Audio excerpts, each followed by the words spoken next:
تو کچھ سمجھ نہیں آ رہی کہ کیسے ادارہ چل رہا ہے. پہلے آپ کو تیار کرتے ہیں میڈیا میں لیک کر کے نیوز اور پھر پریزنٹ کرتے ہیں تاکہ کوئی شوق نہ پڑے. یہ گھٹیا اور سستی ٹیکٹکس ہیں پی سی بی کی. اب آپ مجھے بتائیں کہ وہاب ریاض کیسے بن سکتا ہے پی سی بی چیئرمین, ٹھیک ہے, پی C be selector sorry. Wahab Riaz تو خود ہی ایک پوسٹ پہ ہے for the government of Punjab, ٹھیک ہے, وہ کوئی اسپورٹس منسٹر ٹائپ رول میں ہے, ٹھیک ہے, forgot the exact post اس کی, لیکن اسپورٹس منسٹر ٹائپ رول پہ ہے پنجاب کے لیے بھائی وہ, ٹھیک ہے. تو آپ مجھے بول رہے ہیں کہ کانفلکٹ آف انٹرسٹ یہ وہ, جس کو ریپلیس کر رہے ہیں بائی دا وے وہ انضمام الحق, کانفلکٹ آف انٹرسٹ کی وجہ سے ریزائن ہوئے وہ. He was the director of the same company جو آپ کے 10 پلیئر کو مینیج کر رہا تھا, وہ بندہ بھی اسی کمپنی کے ساتھ تھا ڈائریکٹر. تو یہ دونوں ڈائریکٹرز تھے, چیئرمین پی سی بی اور ایجنٹ کرکٹ پلیئرز ایک کمپنی کے ڈائریکٹر ہیں, ٹھیک ہے. یہ کانفلکٹ آف انٹرسٹ تھی. اس کو ہٹانے کے لیے آپ نے پنجاب اسپورٹس منسٹر کو پی سی بی چیئرمین بنا دیا, سوری سلیکٹر بنا دیا. ایک اور ڈوئل رول.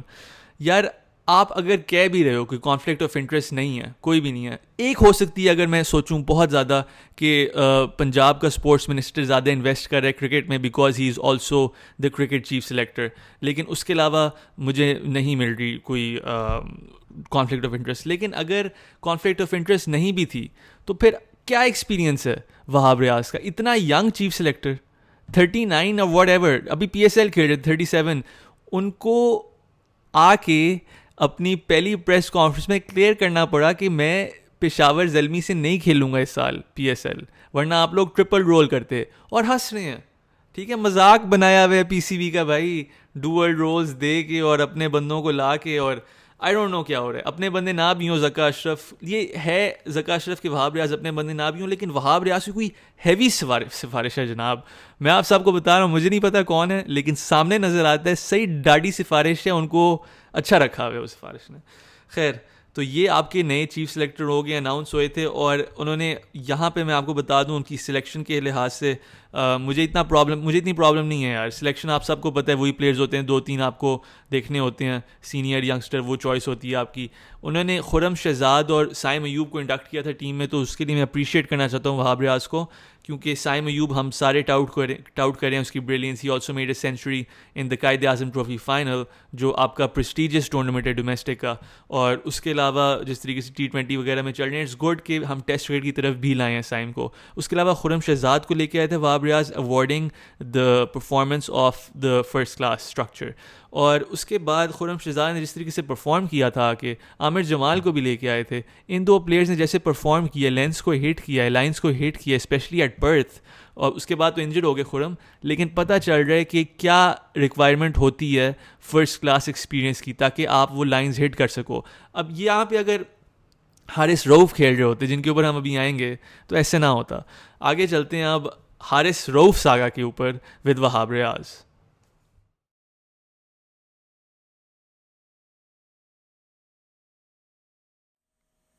اچھا جی, پھر مقابلہ ہوا حارث رؤف اور وہاب ریاض کا.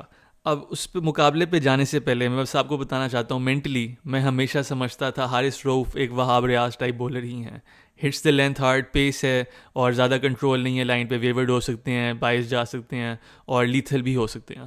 تو مجھے لگتا ہے یہ دونوں بہت سملر ہیں ان ٹرمز آف بولنگ سٹائلز. اور پتہ چلا یہ صرف بولنگ سٹائلز میں سملر نہیں ہیں, بلکہ اپنے ایٹیٹیوڈز میں بھی سملر ہیں ورک لوڈ مینجمنٹ کے لحاظ سے. جناب, ورک لوڈ مینجمنٹ یا لیگز کی لالچ آپ کہہ لیں, یہ ساری ریزنز تھیں جو ایک کانفلکٹ لائی مسٹر وہاب ریاض اور مسٹر حارث رؤف کے بیچ میں. کیا ہوا تھا جناب, ہم نے کھیلنا تھا اگینسٹ آسٹریلیا. ٹیسٹ سیریز بہت کم کھیلتے ہیں, 3-4 سال میں ایک بار چلے جائیں گے, دھل کے آ جائیں گے 3-0, جیتے تو ہیں نہیں ہم ادھر جا کے, لیکن آسٹریلیا کہتے ہیں آ جاؤ.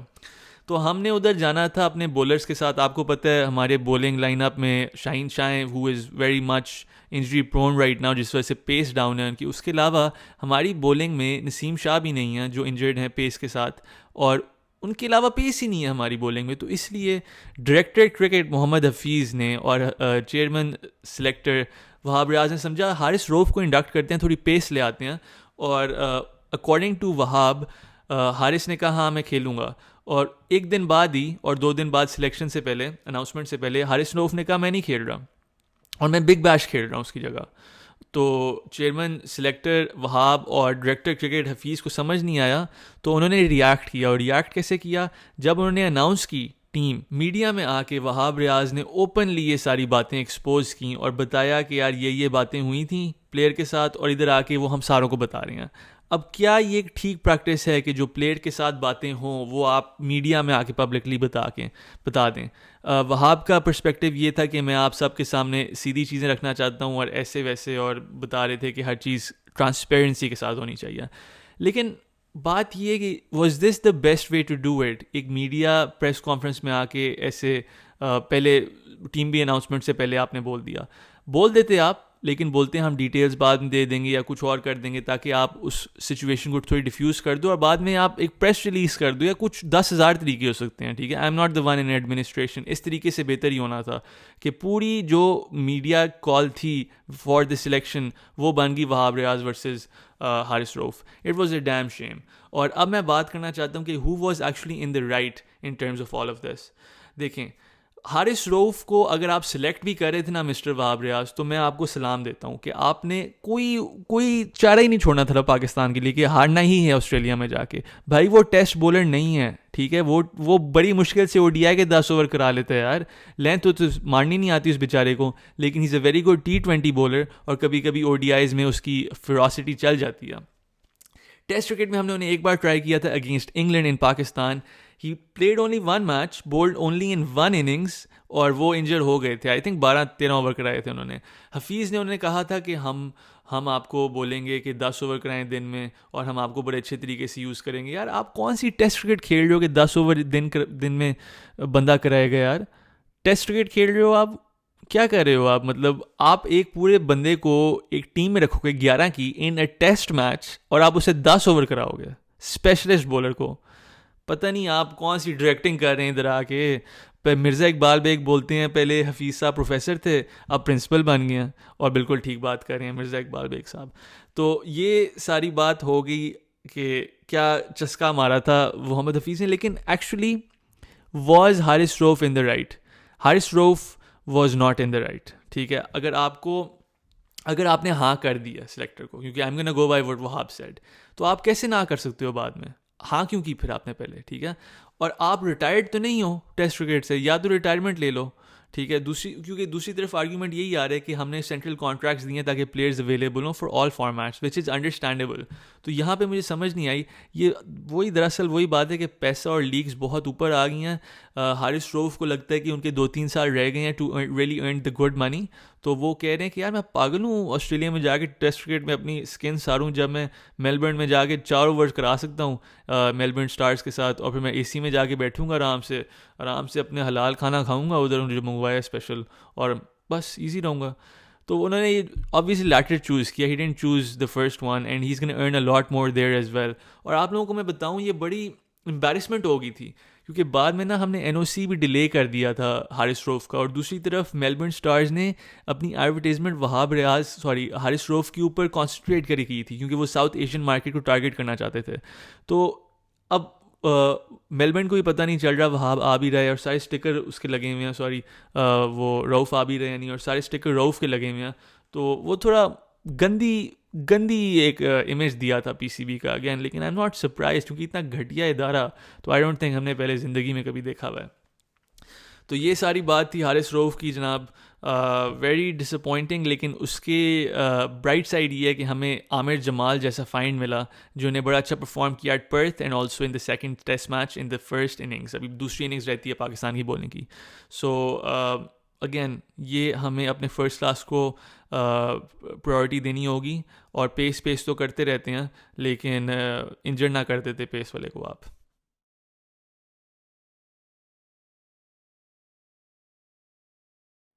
یہاں پہ میں جلدی سے بتانا چاہتا ہوں کہ اماد وسیم نے ریٹائرمنٹ لے لی ہے انٹرنیشنل کرکٹ سے. جی آپ نے صحیح سنا, اور یہ انہوں نے فیصلہ لیا آبویسلی اپنی ایج کو دیکھ کے, اور یہ دیکھ کے کہ وہ لیگ سے کتنا پیسہ کما سکتے ہیں. اب میں آپ لوگوں کو ادھر ایک بات کرنا چاہتا ہوں, وہ ایک سینٹرلی کانٹریکٹڈ پلیئر ہے. B کانٹریکٹ نہیں تھا, ایک C کانٹریکٹ تھا اماد کا. لیکن اس سے ہمیں پتہ چلتا ہے کہ even a C contract player, وہ اس کو ہر مہینے پیسے مل رہے ہیں فکسڈ انکم, لیکن پھر بھی وہ چوز کرے گا کہ وہ لیگز میں جا کے کھیلے, کیونکہ اسے پتہ ہے میں لیگز میں زیادہ پیسے کما سکوں گا. کیونکہ یہ بڑا فیکٹر ہے بھائی. عماد نے صرف وہ نہیں پیسے نہیں دیے بلکہ he also gave a shot at the Pakistan team come back and all the riches that go with that. تو انہوں نے لیگ کو چوز کی اوور آل آف دیٹ. تو اس سے آپ لوگوں کو پتہ چلتا ہے کہ پلیئرس کی تھنکنگ کدھر جا رہی ہے. لیکن اس کے علاوہ thank you Imad Wasim for your services. اور ایکسیپشنل پلیئر نہیں تھے آپ, لیکن for certain period of time you were needed in the Pakistan cricket team. اور 2017 کی چیمپئنز ٹرافی کی وننگ پارٹ میں بھی تھے آپ. 2019 ورلڈ کپ میں آپ نے افغانستان کے خلاف ایک میموریبل اننگز جتائی. تو congratulations on your retirement and stay happy.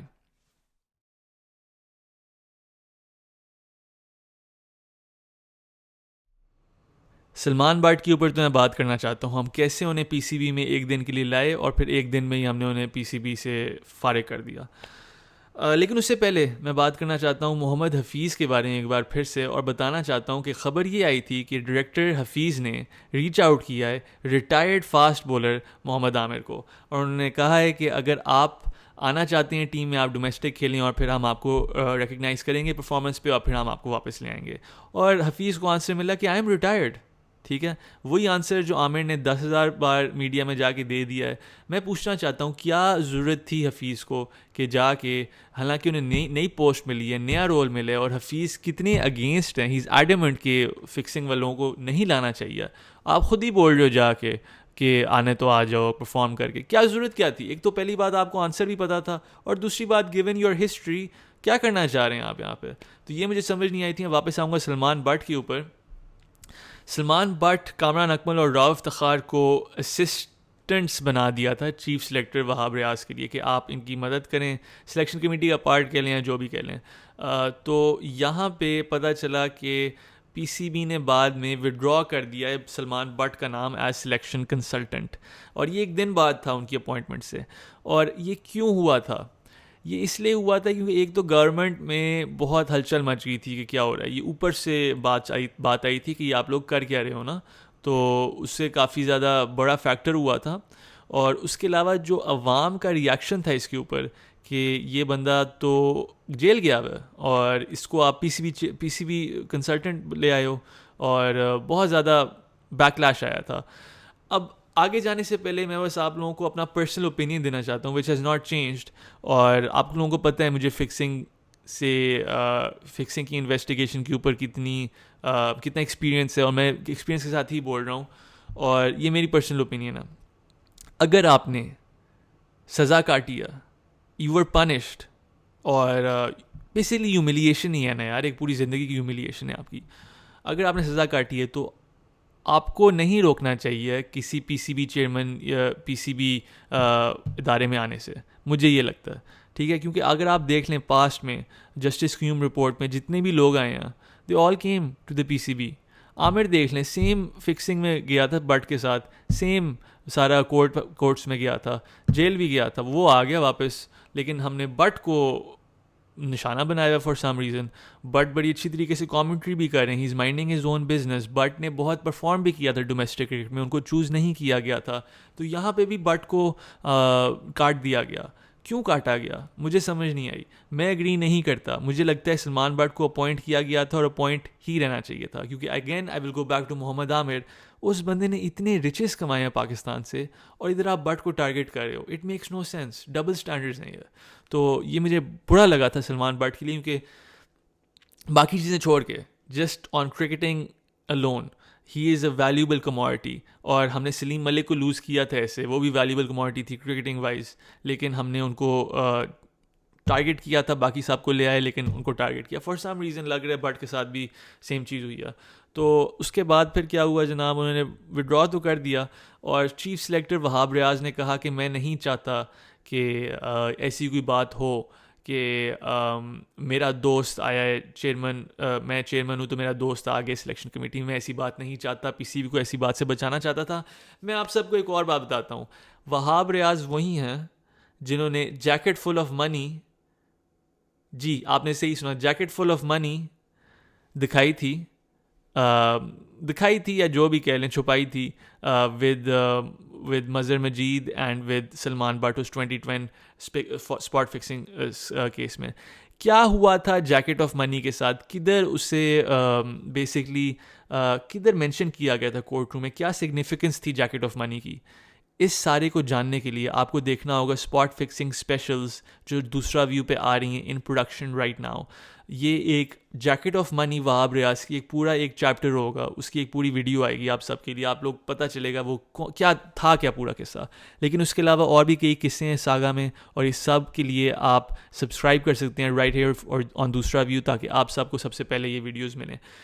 پہلی ویڈیو ان پروڈکشن ہے, اٹس کالڈ دا فکس, اور اس میں ہم جائزہ لیں گے, جائزہ نہیں لیں گے, آپ سب کو دکھایا جائے گا. آپ سب کو پتہ ہے دوسرا بھی پروڈکشن کیسی ہوتی ہے, تو آپ سب کو دکھایا جائے گا کہ کیا ہوا تھا اس دن جب پاکستان نے فکس کیا تھا ان انگلینڈ. تو یہ ساری باتیں ہو گئیں. سلمان بٹ کی واپسی کی ان دا پی سی بی نہیں ہو سکا, جو بھی وہاب ادھر ہی ہیں, کامران اکمل بھی ادھر ہی ہیں. کامران اکمل کا ہی بڑا نام آیا تھا اس 2010 اسپاٹ فکسنگ اسکینڈل میں. And by the way that test series, the 2010 test series against England, جہاں پہ وہ فکسنگ ہوئی تھی, that was the last time Kamran Akmal played a test match for Pakistan. اور اس کے علاوہ اسد شفیق بھی آ گئے ہیں, انہوں نے نیشنل T20 جتائی, prestigious national T20 cup Pakistan کا ڈومیسٹک, انہوں نے کراچی کو لیڈ کر کے جتایا, اور اس کے بعد انہوں نے اپنی سائن آف کیا, انہوں نے retirement they the international cricket سے. واٹ اے پلیئر مین یار. اظہر علی اور اسد شفیق نے ریپلیس کیا تھا یوسف اور یونس کو. آبویسلی وہ امپیکٹ نہیں ڈال سکے جو انہوں نے ڈالا تھا, وہ نام نہیں کما سکے, وہ بلیس پلیئرس تھے, لیکن انہوں نے اپنی طرف سے بہت مشقت کی. اور یہ مجھے فوجی لگتے ہیں پاکستان کے Asad Shafiq. He is just like Razzaq for me, he is like a little fauji. تو بڑا مزہ آیا یار. اسد شفیق بہت مزے کی اننگز آپ نے کھیلی ہوئی ہیں, بہت ڈپینڈیبل بیٹسمین تھے. مجھے پتا تھا جب اسد شفیق آیا تو it's very difficult to get him out. Mohammad Yousuf مجھے یاد ہے ایوڈ فین تھے آپ کے, اور وہ ہمیشہ میڈیا میں آیا کہتے تھے یار اسد شفیق صحیح بیٹسمین ہے, کیونکہ آپ کی ٹیکنیک تھی. And again that's such big asset جو ٹیکنیک ہوتی ہے. اس کے علاوہ اتنی ہی بات کرنی تھی گائز. امید ہے آپ سب کو مزہ آیا ہوگا اس پوڈ کاسٹ کا, اس ایپیسوڈ کا, کیونکہ بڑی دیر سے بات نہیں ہوئی تھی, تو میں چاہتا ہر چیز کے اوپر بات کی جائے جو مس ہوئی ہے, جیسے بتایا. اس کے علاوہ 2010 fixing saga series specials whatever you want to call it آ رہی ہیں right here on دوسرا view, so do not forget to subscribe to the channel. اس کے علاوہ I'm here for you guys. اب ریگولر ویڈیوز بنیں گی دوسرا ویو پوڈ کاسٹ میں, تو جو بھی ٹاپکس آئیں گے کرنٹ ہم اس کے اوپر بات کریں گے. اس سب کے لیے a lot more already here on دوسرا view. Don't forget to subscribe, اور اگر آپ نہیں ہیں تو welcome to the channel. Until next time guys, take care of yourself. I'll see you soon and السلام علیکم.